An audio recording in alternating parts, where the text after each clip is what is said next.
Okay, இன்னைக்கு என்ன தலைப்பில் கொண்டாந்துருக்கேன்னா, வசனத்தில் தெளிவுள்ளவர்களாக இருங்கள். என்னது? வசனத்தில் ஒரு தெளிவு உள்ளவர்களாக இருங்க. வசனத்தில் என்ன சொல்லப்பட்டிருக்கோ அதான் நடக்குது, அதுதான் நடக்கும்.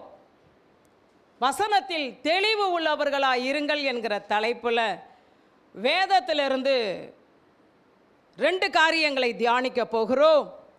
எரேமியா தீர்க்கதரிசன புஸ்தகம் 18ஆம் அதிகாரம். எல்லாரும் எடுத்துக்கொள்ளுங்க. எரேமியா 18ல் முதல் வசனம் என்ன போட்டிருக்கு? கர்த்தரால் எரேமியாவுக்கு உண்டான வசனம். கர்த்தரால் எரேமியாவுக்கு வசனம் உண்டாகிறது. உண்டாகி ஆண்டவர் என்ன சொல்றார்? எரேமியாவை குயவன் வீட்டுக்கு போப்பா, அங்கே உனக்கு நான் குயவன் வீட்டிலேருந்து ஒரு பாடத்தை உனக்கு கற்றுக் கொடுக்க விரும்புகிறேன் அப்படின்னு ஆண்டவர் சொல்கிறார். அப்படியே எரேமியா குயவன் வீட்டுக்கு போகிறாரு. அங்கே ஒரு பாடம் ஆண்டவர் கற்றுக் கொடுக்கிறாரு. அங்கே ஆண்டவர் 7லிருந்து 10 வரை உள்ள வசனங்களை வாசிங்க. இஸ்ரவேல் ஜனங்களை குறித்து பேசுகிறார். நம்மளை குறித்து பேசுகிறாரு. நம்ம ஆவிக்குரிய இஸ்ரவேலர். நம்மளை குறித்து பேசுகிறாரு. பிடுங்குவேன், எல்லாருமே ரீட் பண்ணுங்க. பிடுங்குவேன், இடிப்பேன், அழிப்பேன் என்று நான் ஒரு ஜாதிக்கு விரோதமாகவும் ஒரு ராஜ்யத்துக்கு விரோதமாகவும் சொன்ன மாத்திரத்தில் செயல்படணும். தேவனுடைய வார்த்தை வெளிப்பட்ட மாத்திரத்தில் செயல்படணும். எப்படி எழுதியிருக்கு பாருங்க வசனம். சொன்ன மாத்திரத்தில் உன் குடும்பத்துக்கு ஒரு தீங்கு வரப்போகுது, ஒரு அழிவு வரப்போகுது, ஒரு உபத்திரவம் வரப்போகுதுன்னு நான் சொன்ன மாத்திரத்தில் நான் விரோதமாய் பேசின அந்த ஜாதியார் தங்கள் தீங்கை விட்டு திரும்பினால், சொன்ன மாத்திரத்தில். ஆண்டவர் உங்களுக்கு சொப்பனத்தில் சொல்றாரு, ஒரு தீங்கு உன் வீட்டுக்கு வரப்போகுது, உன் பிள்ளைக்கு ஒரு தீங்கு வரப்போகுது, உன் குடும்பத்தில் ஒரு தீங்கு வரப்போகுது. சொப்பனத்தில் சொல்லுவார், தரிசனத்தில் சொல்லுவார், ஊழியர்கள் வழியாய் சொல்லுவார். அப்படி சொன்ன மாத்திரத்தில் அவங்களுக்கு தாங்க பொழப்பு, ஊழியக்காரவங்களுக்கே இதுதான் பொழப்பு அப்படின்னு சொல்லிட்டு நீ இருந்தனா அது உன் வீட்டில் வந்து நடந்துடும். அது உன் வீட்டில் வந்து நடந்துடும். ஆனால் சொன்ன மாத்திரத்தில் அந்த ஜாதியார் தங்கள் தீங்கை, எல்லாம் ரீட் பண்ணுங்க, தங்கள் தீங்கை விட்டு திரும்பினால் நானும் அவர்களுக்கு செய்ய நினைத்த தீங்கை செய்யாதபடிக்கு மனம் மாறுவேன். எவ்வளோ நல்ல ஆண்டவரை நம்ம ஆராதிக்கிறோம். அந்த ஆண்டவருடைய வார்த்தையை வாசிக்காம ஆலயத்துக்கு வந்திருக்கிறீங்களே, இது நியாயமா? இது நியாயமா?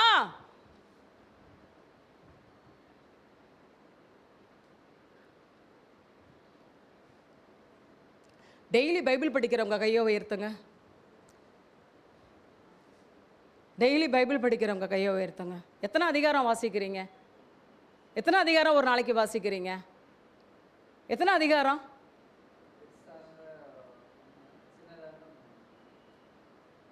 எத்தனை அதிகாரம்? 1. ஒரு இட்லி தான் சாப்பிட்றீங்களோ காலையில்? ஒரு இட்லி தான் சாப்பிட்றீங்களோ காலையில்?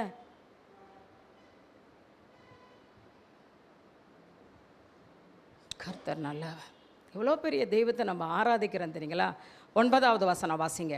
கட்டுவேன், நாட்டுவேன் என்றும் ஒரு ஜாதியையும் ஒரு ராஜ்யத்தையும் குறித்து நான் சொல்லுகிறதும் உண்டு, அவர்கள் என் சத்தத்தை கேளாமல். அதாவது உன் குடும்பத்துக்கு ஒரு நன்மை வரப்போகுது, ஒரு ஆசீர்வாதம் கொடுப்பேன், உன்னை உயர்த்துவேன், உன்னை மேன்மைப்படுத்துவேன், உன் கண்ணீரை துடைப்பேன், உன் வாழ்க்கை கட்டப்படும், உன்னை மேன்மைப்படுத்துவேன் அப்படின்னு நான் சொன்னேன்னா அவர்கள் என் சத்தத்தை கேளாமல், என்னட்டு தான் ஆண்டு சொல்லிட்டாரு, உயர்த்துவேன்னு சொல்லியிருக்காருல, உயர்த்திடுவார். மேன்மைப்படுத்துவேன்னு சொல்லியிருக்காருல, மேன்மைப்படுத்துவார். காரியத்தை வாய்க்க பண்ணுவேன்னு சொல்லியிருக்கிறார்ல, வாய்க்க பண்ணிடுவார். அப்படின்னு மனசில் வச்சுக்கிட்டு என் பார்வைக்கு பொல்லாப்பானதை செய்வார்கள். ஆனால் எல்லாரும் வாசிங்க என்ன, என் பார்வைக்கு பொல்லாப்பானதை செய்வார்களானால் நானும் அவர்களுக்கு அருள் செய்வேன் என்று சொன்ன நன்மையை செய்யாதபடிக்கு.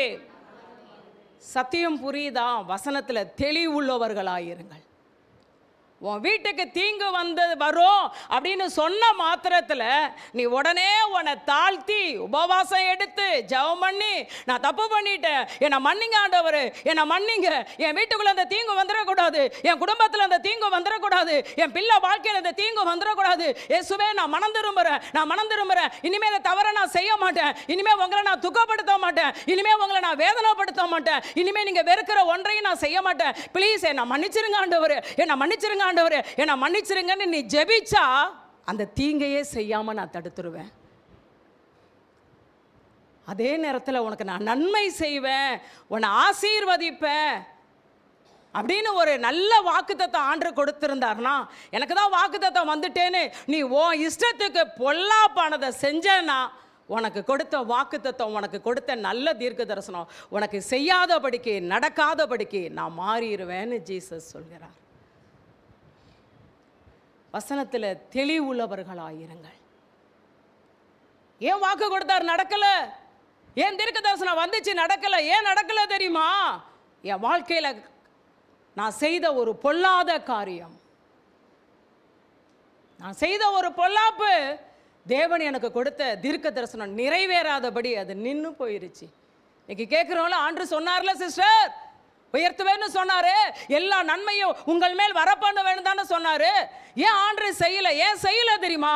உன் வாழ்க்கையில் நீ செய்த பொல்லாத காரியம், பைபிள் படிக்காம இருக்கிற பாரு அதுவே பொல்லாத காரியம், நீ ஜெபம் பண்ணாம இருக்கிற பாரு அதுவே பொல்லாத காரியம், ஞாயிற்றுக்கிழமை ஆராதனைக்கு வராம லீவ் போடுற பாரு அதுவே பொல்லாத காரியம்.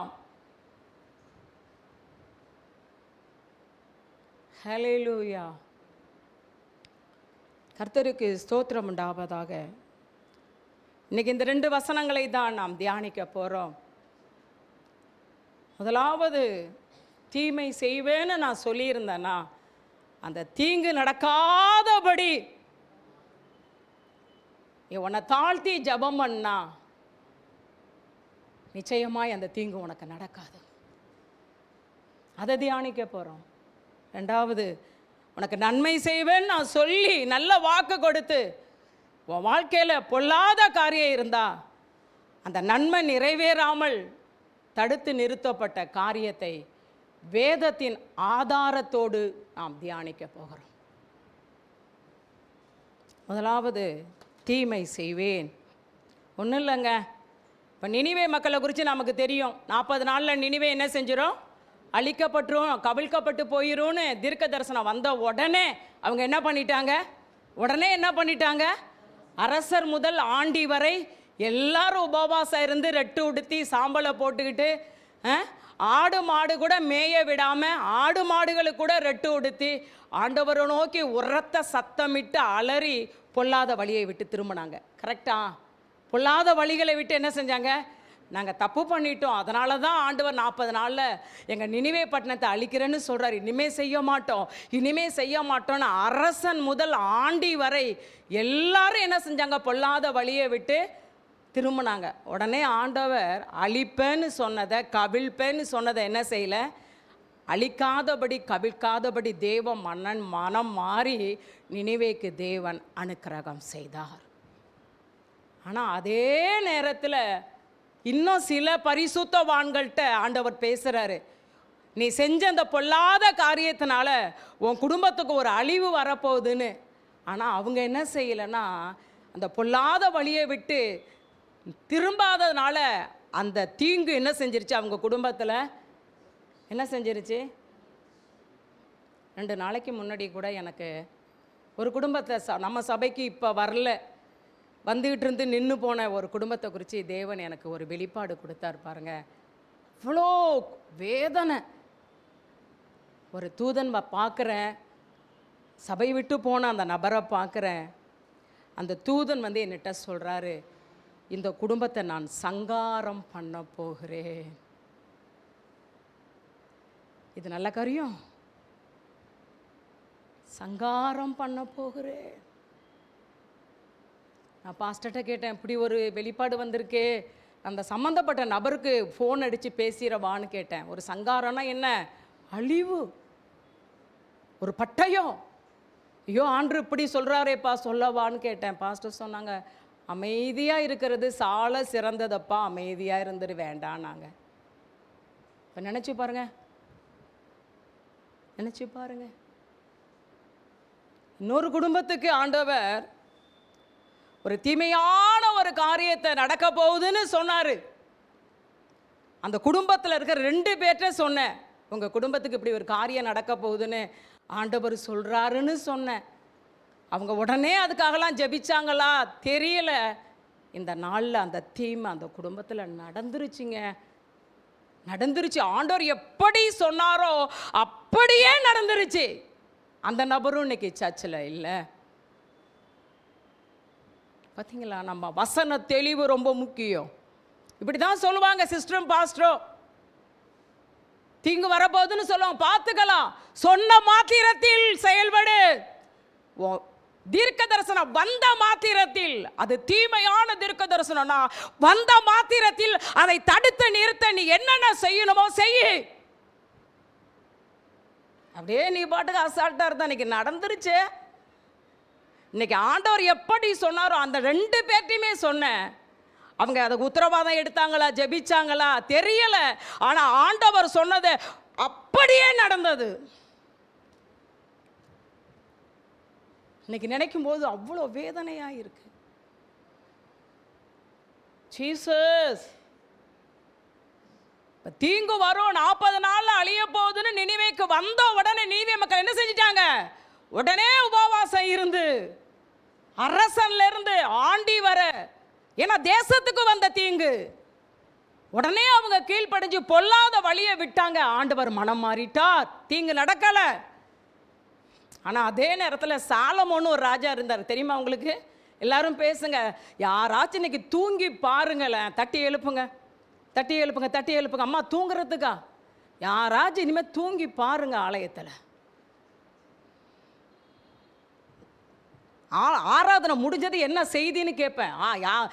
முடியட்டு, இனிமேலாம் உங்களெல்லாம் ஸ்ட்ரிக்டாக நடத்தினா தான் பரலோகமே போவீங்க போல இருக்கு. போன வாரம் என்ன செய்தி சங்கீதத்தில்? போன வாரம் என்ன செய்தி? போன வாரம் என்ன செய்தி? உமன்ஸ் டேங்கிறதுனால அப்படி ஒரு செய்தி எடுத்துட்டேன். சரி சரி சிஸ்டர், அப்படி கிடையாது. உண்மையில் நான் உங்களை ரொம்ப நேசிக்கிறேன். உங்களை கொண்டு போய் பரலோகம் சேர்க்கணுங்கிற ஆதங்கத்தில் தான் நான் பேசுகிறேன். தப்பாக புரிஞ்சிடாதீங்க, தப்பாக புரிஞ்சிடாதீங்க. நம்ம பிள்ளைங்கள்ட்ட நம்ம ஏன் பேசாமல் இருக்கோம்? பிள்ளைய நேசிக்காதனாலேயே பேசாமல் இருக்கிறோம். அம்மா பேசாமல் இருந்தால் பிள்ளை என்ன செஞ்சிடும்? சீர்பட்டுரும். அதனால தான் பிள்ளை பேசாமல் இருந்தாலும் சாப்பிட்டானா கண்ணு போயிட்டே இருக்கும். கர்த்தர் நல்லவர். இப்போ சாலமோன்னு ஒரு ராஜா இருந்தார். ஓஹோன்னு ஆண்டவர் அந்த ராஜாவை என்ன செஞ்சார்? ஆசீர்வதிச்சார். அந்த ராஜா தான் ஆண்டவருக்கு ஆலயம் கட்டின ராஜா. ஆனால் அதே சாலமோன் பிந்திய நாட்களில் பார்வோன் குமாரத்திங்க இன்னும் விக்கிரக ஆராதனை செய்கிற பிள்ளைங்களெல்லாம் கல்யாணம் பண்ணி விக்கிரகத்துக்கெல்லாம் கோயில் கட்ட ஆரம்பிச்சிட்டான். உடனே ஆண்டவர் சாலமோனுக்கு சொப்பனத்தில் 2 தடவை தரிசனமாகி நீ கீழ்ப்படி, உன்னை மாற்றிக்கன்னு சொன்னார். ஆனால் அவன் என்ன செய்யலை? ஆண்டவர் என்ன செஞ்சிட்டார் தெரியுமா? உன் ராஜ்யத்தை கிழிச்சிட்டேன்னு சொல்லிட்டாரு. தீங்கு பார்த்தீங்களா? தாவீதும் சாலமோன் தான் சமஸ்த இஸ்ரவேலுக்கு ராஜா. சாலமோன் செஞ்ச தீங்குனால ஆண்டவர் சொல்லியும் சொன்ன மாத்திரத்தில் சாலமோன் என்ன செய்யல? தன்னை சபையே ஒரு சத்தியத்தை புரிஞ்சுக்கங்க. உங்கள் குடும்பத்துக்கு ஒரு தீங்கு வருதுன்னு நீங்கள் சொப்பனம் கண்ட மாத்திரத்தில் தடுத்து நிறுத்த செயல்படுங்க. அதான் சத்தியம். ஊழியர்கள் வழியா ஒரு வெளிப்பாடு, தீமையான வெளிப்பாடு வந்த மாத்திரத்தில் அந்த தீமையை தடுத்து நிறுத்த என்ன செய்யணுமோ செய்யுங்க. ஆமாம். சாலமோன் கீழ்ப்படியில் ராஜ்யத்தை என்ன செஞ்சிட்டாரு ஆண்டவர்? பேசுங்க, எல்லாரும் பேசுங்க. என்ன செஞ்சிட்டாரு? ஓகே, இன்னைக்கு எசேக்கியா ராஜாவை குறித்து கொஞ்சம் பார்ப்போம். 2 ராஜாக்கள் 20ஆம் அதிகாரம் எல்லாரும் எடுத்துக்கொள்ளுங்க.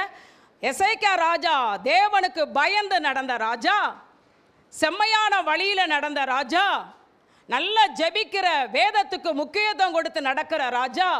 எசேக்கியா ராஜாவை குறித்து ஆண்டவரே சாட்சி கொடுத்தாரு. எசேக்கியா ராஜா என்னை நம்பின மாதிரி முன்னாடியும் ஒரு ராஜா என்னை நம்பலை, எசேக்கியாவுக்கு பின்னாடியும் ஒரு ராஜா என்னை நம்பலை. 100% எசேக்கியா ராஜா கர்த்தரை நம்பினவர். எசேக்கியா ராஜா மூலமா தேசத்தில் பிரம்மாண்டமான காரியம் நடந்தது. அல்லேலூயா. பெரிய ராஜா, நல்ல ராஜா. ஆனால் அந்த ராஜா எடுத்துட்டீங்களா? 2 ராஜாக்கள் 20:12 சில வசனங்கள்.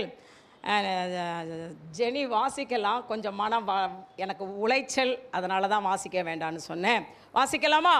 அக்காலத்திலே பலாதானின் குமாரனாகிய பெரோதாக் பலதான் என்னும் பாபிலோனின் ராஜா எசேக்கியா வியாதிப்பட்டிருக்கிறதை கேட்டு அவனிடத்திற்கு நிருபங்களையும் வெகுமானத்தையும் அனுப்பினான். இப்போ அந்த சம்பவத்தை நான் சொல்லிடுறேன், டைம் ரொம்ப ஓடி போச்சு. உங்களை திட்டினதுனாலேயே நிறைய டைம் ஓடி போச்சு.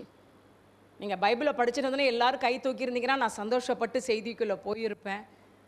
மிஸ்டேக் வந்து உங்கள் பக்கத்துலையா என் பக்கத்துலையா? நல்லபடி சொல்லுங்கள், என்ன யார் மேலே தான் மிஸ்டேக்கு? அதனால் கொஞ்சம் நேரம் இருந்து பிரசங்கத்தை முழுசாக கேட்க விரும்புகிறீங்களா? ஓகே. கர்த்தர் நல்லவர். எனக்கு ஹார்ட்டே வலிக்குது. நீங்கள் 2 பேரும் 3 பேரும் கை தூக்குனது. உண்மையாக சொல்கிறேன், என் ஹார்ட்டில் ஒரு பெயின் இருக்குது, லிட்ரலாகவே பெயின் இருக்குது. ஹல்லேலூயா. இப்போ எசேக்கியா ராஜா வியாதிப்பட்டுட்டாரு. ஏசாயா தீர்க்கதரிசி அனுப்புகிறார் ஆண்டவர், செத்து போயிடுவேன்னு சொல்கிறாரு. ஆனால் எசேக்கியா ராஜா ஜெபம் பண்ணார். ஆண்டவர் என்ன செஞ்சிட்டார்? ஆயுசு நாட்களை கூட்டி கொடுத்துட்டார். இந்த செய்தி பாபிலோன் ராஜா கேள்விப்படுறாரு. கேள்விப்பட்டு அவர் என்ன செய்கிறாரு? தனக்கு கீழே இருக்கிற ராஜாவை, தனக்கு கீழே இருக்கிற பிஏவை அனுப்பி கொஞ்சம் வெகுமானம்லாம் கொடுத்து லெட்டர் எழுதி, நீங்கள் இப்போ எப்படி இருக்கிறீங்க, எப்படி நீங்கள் சுகம் அடைஞ்சிங்க அப்படின்னு கேட்குறதுக்கு அனுப்புகிறாரு. அப்படி அனுப்புனா அந்த எசேக்கியா ராஜா என்ன பதில் சொல்லணும்? அவங்கள்ட்ட என்ன சொல்லணும்? ஆமாம், நான் மரணத்தோடு போராடினேன், தீர்க்கதரிசி கூட வந்து சொல்லிட்டாரு, நீ மரிச்சு போயிருவீர், பிழைக்க மாட்டீர்னு. நானாக ஆண்டவர்கிட்ட கண்ணீரோடு ஜெபித்தேன். ஆண்டவர் என் ஜெபத்தை கேட்டு எனக்கு ஆயுசு நாட்களை கூட்டி கொடுத்தாரு. இது தானே சொல்லணும். இதுக்கு தான் அவர் அனுப்பிச்சிருக்காரு அவரை. இது தானே ஆன்சர் பண்ணணும். இவர் என்ன பண்ணிட்டாருனோ அது வெகுமானத்தெல்லாம் பார்த்தது இவருக்கு எப்படி இருந்துச்சோ தெரியல. என்ன 13 பாருங்கள். எசேக்கியா, எல்லாரும் வாசிங்க. எசேக்கியா அவர்களை அங்கீகரித்து பின்பு அவர்களுக்கு தன் பொக்கிஷ சாலை அனைத்தையும் வெள்ளியையும் பொன்னை, எல்லாரும் ரீட் பண்ணுங்க, வெள்ளியையும் பொன்னையும் கந்த வர்க்கங்களையும் நல்ல பரிமள தைலத்தையும் தன் ஆயுத சாலை அனைத்தையும் தன் பொக்கிஷ சாலைகளில் உள்ள எல்லாவற்றையும் காண்பித்தான். தன் அரண்மனையிலும் தன் ராஜ்யத்தில் எங்கும் எசேக்கியா அவர்களுக்கு காண்பியாத பொருள். இது தேவையா? இது தேவையா? இது மாதிரி தான் நம்ம தேவையில்லாத சில காரியங்களை செஞ்சிடறோம். இதெல்லாம் காட்டணுங்கிற அவசியமே இல்லை. அவன் ராஜா. அவன் நாளைக்கு யுத்தத்துக்கு வந்து உன் பொக்கிஷத்தெல்லாம் பார்த்துட்டு கொள்ளையடிச்சிட்டு போயிட மாட்டானா? ஒன்றுட்ட என்னென்ன இன்னைக்கு நடக்குது? இஸ்ரேவேலுக்கு தெரியும் ஈரானில் என்னென்ன ஆயுத சாலை இருக்கு, அணுக்கெல்லாம் என்னென்ன இருக்கு. அந்த நான் என்ன பேசுகிறேன், நீ என்ன பேசுகிற? எல்லாம் என்னென்ன இருக்குன்னு நல்லா தெரியும்.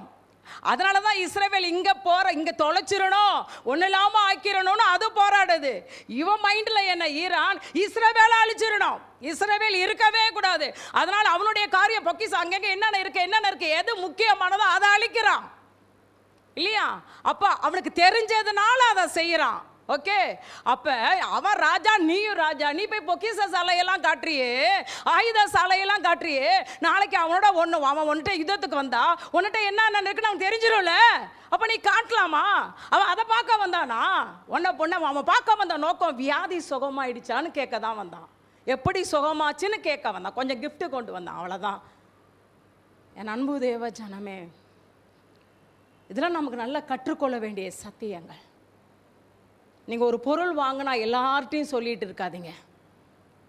ஒரு வீடு வாங்கினா கூட, ஒரு லேண்டு வாங்கினா கூட, வீடு கட்ட ஆரம்பிக்கிறது எல்லாத்தையும் சொல்லணுங்கிற அவசியம் வன்கண் எரிச்சல் பொறாமை உண்டுங்க.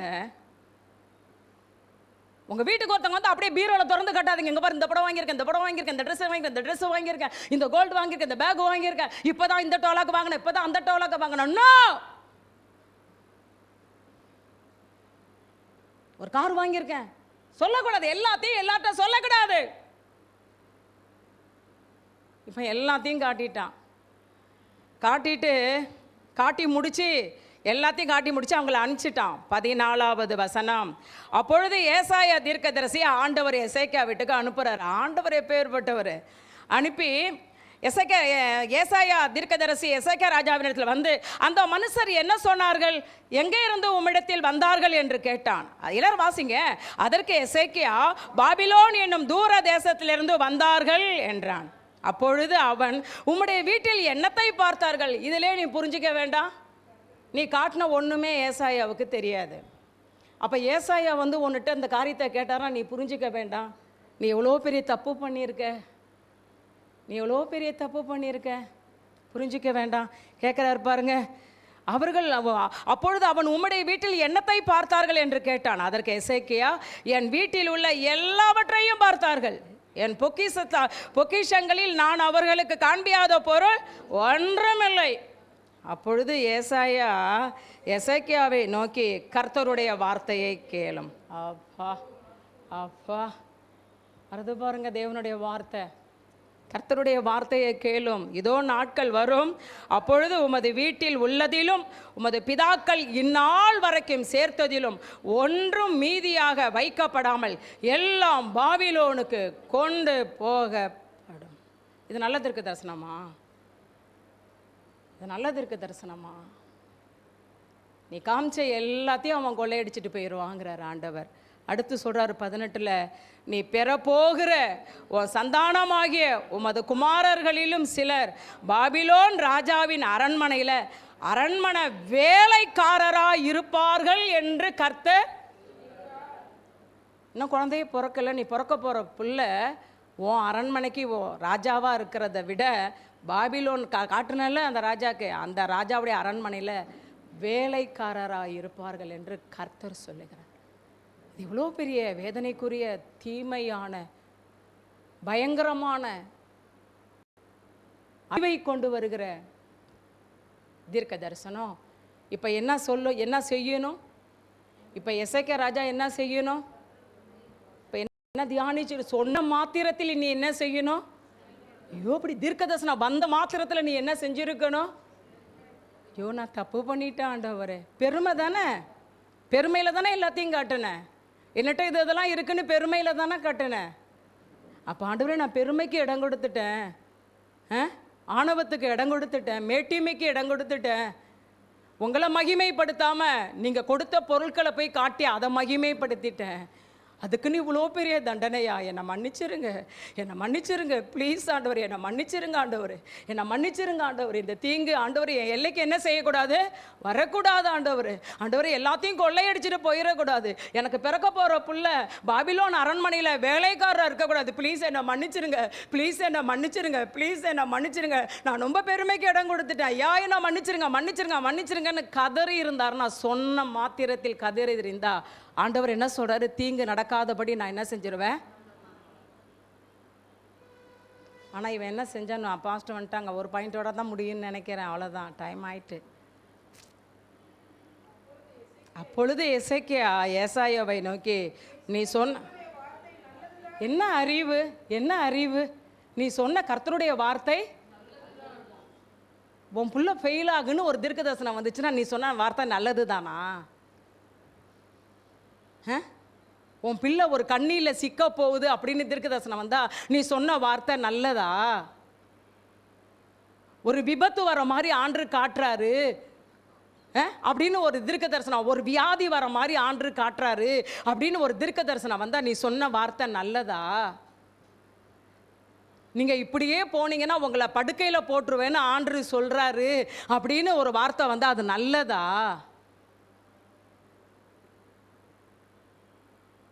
நீ இந்த தப்பு செஞ்சதுனால உன் முடிவு பயங்கரமாக இருக்குன்னு ஆண்டவர் சொல்கிறாருன்னு ஒரு தீர்க்க தரிசனம் வந்தால் நான் அந்த தீர்க்க தரிசனம் நல்லதா?